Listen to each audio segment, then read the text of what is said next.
Welcome to Chosen Hebrew.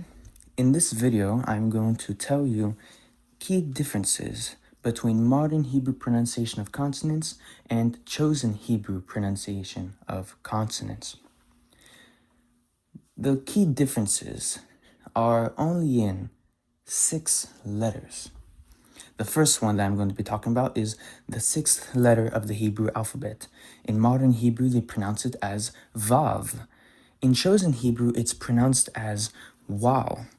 And this is because the chosen pronunciation of Hebrew is largely based upon the Sephardic pronunciation of Hebrew, in which they pronounce the 6th letter of the alphabet as Waw, differentiating it from the Bet, or the Beth, which is the 2nd letter of the Hebrew alphabet. When it doesn't have a dot, it is pronounced as a V. When it has a dot, it is pronounced as a B. In modern Hebrew, the Beth without the dot is the same sound as the Waw. But in the Sephardic pronunciation, there's a difference. There's Waw and there's Beth. And whether the Beth has a dot or not, you can't confuse it with the Waw. I'll give you some examples of words using the Waw. For example, if I want to say and I, Ani is I. Wa'ani is and I. Let me read you a verse from the Tanakh, which is the Old Testament, from the book of Psalms, in chapter 22, where it says, Wa'ata Adonai al terhaq, eyaluthi la'izrathi hosha. And that is read, by the way, in the chosen pronunciation of Hebrew. And if you notice, I said la'izrathi. I didn't say la'izrati, I said la'izrathi. And this leads us into the next difference between modern Hebrew and chosen Hebrew pronunciation. In chosen Hebrew, when the last letter of the alphabet in modern Hebrew is called Tav, and in chosen Hebrew it's called Tau. In modern Hebrew, there is no difference between the Tav with Dagesh and without Dagesh, which the Dagesh in Hebrew means emphasis, and that refers to the little dot in the letter. In modern Hebrew, it is Tav, whether it has a dot or not. In chosen Hebrew, there is a difference.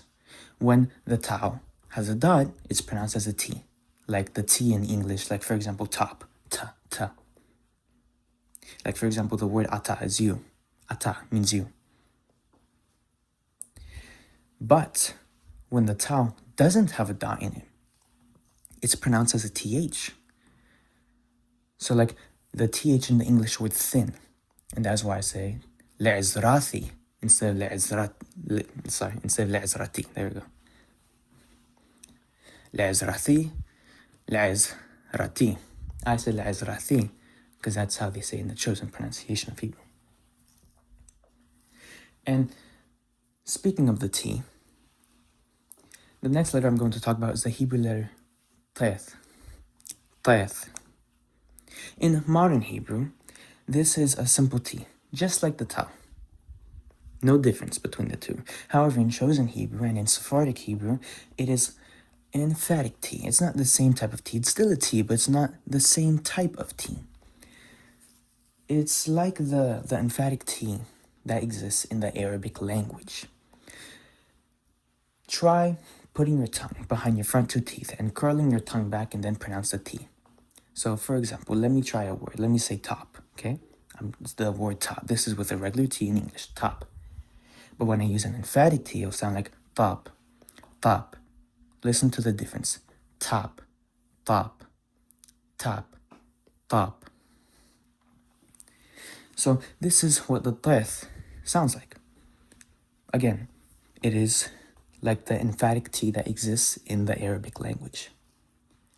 Try putting your tongue behind your front 2 teeth, then curling your tongue back a bit, and then pronounce the T. Now, the next letter I'm going to talk about is the Hebrew letter Ayin. Ayin. In chosen Hebrew and in Sephardic Hebrew, Ayin is pronounced like the Ayin that exists in Arabic. However, in modern Hebrew, the Ayin is a silent letter.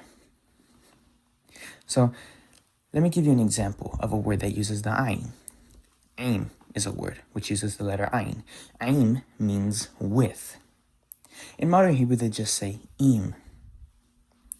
Now, if you know the Hebrew word for if, then you can see how there could be some confusion, because the Hebrew word for if is also im. But the Hebrew word for with is ayn, with an ayn. The Hebrew word for if is im with an aleph, which is the first letter of the Hebrew alphabet. So you can see how confusion can come in through that.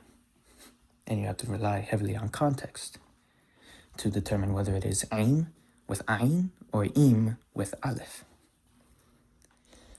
But in this pronunciation, you can hear the difference. You hear ayn, you know that means with.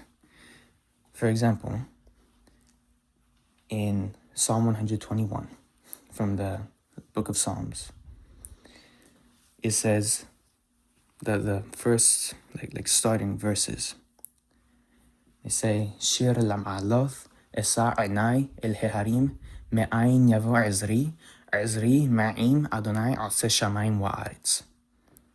And that is read in the chosen pronunciation. Listen to how I said ma'im, not me'im, ma'im.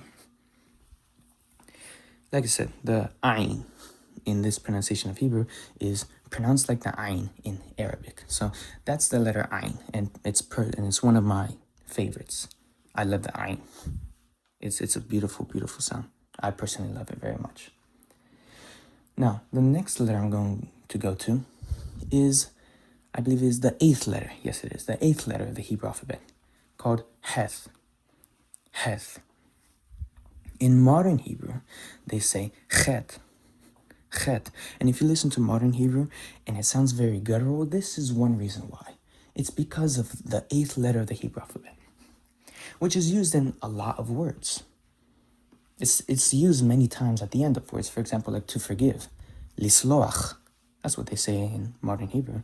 In chosen Hebrew, it would sound like lisloach. To flee, livroach. But in chosen Hebrew, livroach. Oh, by the way, there's one letter I forgot to mention, which is the resh. The resh. In modern Hebrew, it's a throat R, like in French or German. But in chosen Hebrew, it's a rolling R with your tongue, like in Spanish or Arabic, like that. That's one letter I forgot to mention. But I don't have to spend much time on it. It's a rolling R, just like in Spanish or Arabic. So back to the letter heth. There's no English equivalent for this sound. It's like well, there is an equivalent in Arabic. I believe the letter is called ha or ha, one of those. But it's the emphatic H that exists in Arabic. It's like, for example, try saying the English word hat, but with an emphatic H. Listen to the difference. Hat, hat, hat, hat. The heth is an emphatic H. It's not the guttural ch sound that's used in modern Hebrew. That actually comes into modern Hebrew because of Ashkenazi Hebrew, which is another pronunciation of Hebrew. That's why they say chet instead of heth, because it's because of Ashkenazi Hebrew. But in chosen Hebrew, it's a lot softer. It's heth. So like, for example, the word for like wind, ruach, ruach. Or it's also a word for spirit, ruach. But in modern Hebrew, they say roach, roach. First of all, here's the difference between the resh, the R, and the heth. Ruach in chosen Hebrew, and roach, roach in modern Hebrew. So that is the letter heth. Now, I will go to the letter kof. Kof. It looks like a P. Or it looks like the English P. And it sounds similar to the Kaf, which I believe is the 11th letter of the Hebrew alphabet. I believe so. However, it is different because it has more emphasis, you could say, or maybe you could say more strength to it. It is a K sound, but it's a strong K. So let me give you an example. There's a word found in the Old Testament in the first chapter of the Bible, where it uses the word raqiya, raqiya. And that K sound that you hear, that uses the qaf. In modern Hebrew, the qaf is a simple K. So you would say raqiya, raqiya. But in chosen Hebrew, it's more like raqaya, raqiya, raqaya. And listen to the difference. Raqiya, raqiya, and raqaya, raqaya. It's an emphatic K. It's like the qaf that exists in Arabic. Personally, I really like the emphatic letters. I like qaf and I like tath. And there is another emphatic letter that in Sephardic Hebrew is pronounced as an emphatic S, similar to, I believe it's called Sod in Arabic. It's the emphatic S that exists in Arabic. Sod, I believe is what it's called. And this letter in Hebrew is called Sodi. So you can hear you can hear the difference, yeah, but you can also hear the similarities. Sod and Sodi. They sound very similar. However, in chosen pronunciation, in the chosen pronunciation of Hebrew, they chose to go with the Ashkenazi pronunciation for this letter. And listen to it makes sense why, because I'm going to explain why. Because there are two other letters in the Hebrew alphabet that have an S sound, the samech and the sin. Now the sin can also be a sh sound, an sh sound. It just depends on where the dot is. But if the dot is, I believe, if it's on the left, it is sin. If it's on the right, it is shin. Okay, and then there's samech, which is also an S sound, just like the sin. And then sodi. But by pronouncing it as tsadi, you can hear that's a lot sharper. It's easier to understand what letter is being pronounced when you pronounce it as tsadi instead of sodi. If you pronounce it as sodi, then you might confuse it with a samech or a sin. But by pronouncing it as tsadi, you hear it's a lot sharper. It technically is still an emphatic S. I think so. But because of how sharp it is, when you hear that, you know that it is a tsadi.